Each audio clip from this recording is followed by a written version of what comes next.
মাত্র কয়েক ঘন্টার মধ্যে মারা যাবে কোলের সন্তান। ছেলের মুখের দিকে তাকানোর সাহস পাচ্ছেন না মা।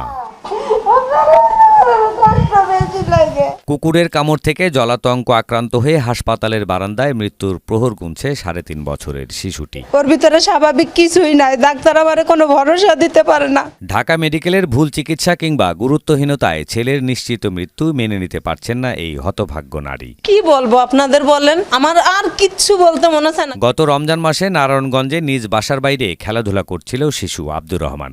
এমন সময় একটি কুকুরের আক্রমণের শিকার হয় সে। উপযুক্ত চিকিৎসার অভাবে শিশুটি এখন জলাতঙ্কে আক্রান্ত এক নিশ্চিত মৃত্যু পথযাত্রী।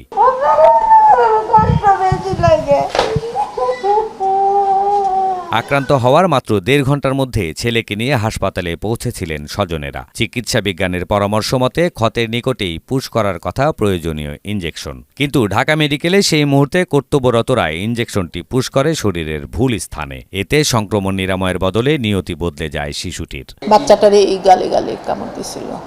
ওই ইনজেকশনটা এভাবে ইনফিল্ট্রেট করে ওখানে দেওয়া হয় না, দেওয়া হয়েছে মাংস। যেহেতু একদম ব্রেইনের কাছে তো ওর জলাতঙ্ক হয়ে গেছে। আমার বাচ্চার আমি 1.5 ঘন্টার ভিতরে ভ্যাকসিন দিছি, সেই ভ্যাকসিন কেন আজ কাজ করে না? ওর ক্ষত স্থানে কেন ভ্যাকসিন দেওয়া হইল না? কুকুরের আঁচড়ে আক্রান্ত হওয়া শিশুকে নিয়ে দ্রুত সময়ের মধ্যে দেশের সবচেয়ে বড় চিকিৎসা সেবা কেন্দ্র হিসেবে ভরসা করে ঢাকা মেডিকেল কলেজ হাসপাতালে এসেছিলেন মা। অথচ তাদের ভুল ব্যবস্থাপনায় ছেলের করুণ পরিণতির জন্য কেউ দায় নিচ্ছে না বলে অভিযোগ করেন তিনি। ভাবছি যে না, নিউজের মাধ্যমে, মিডিয়ার মাধ্যমে হয়তো আমি 10-এর কাছে আমার কষ্টটা প্রচার করলে আমি বিচার পাবো। আমি তো আমার বাচ্চার চিকিৎসার জন্য কোনো ত্রুটি করি নাই, অবহেলা করি নাই।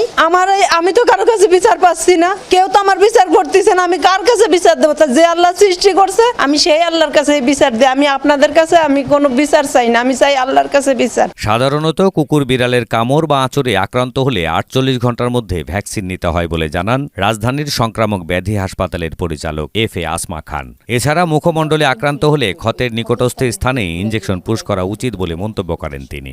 মাথার যত কাছে হবে তত খারাপ। মাথার কাছে হলে করে কি আপনার 24 ঘন্টা কেন, উইদিন 1 ঘন্টার ভিতরে ওই জীবাণুটা মাথার ব্রেনের মধ্যে যায়, অ্যাটাক করে।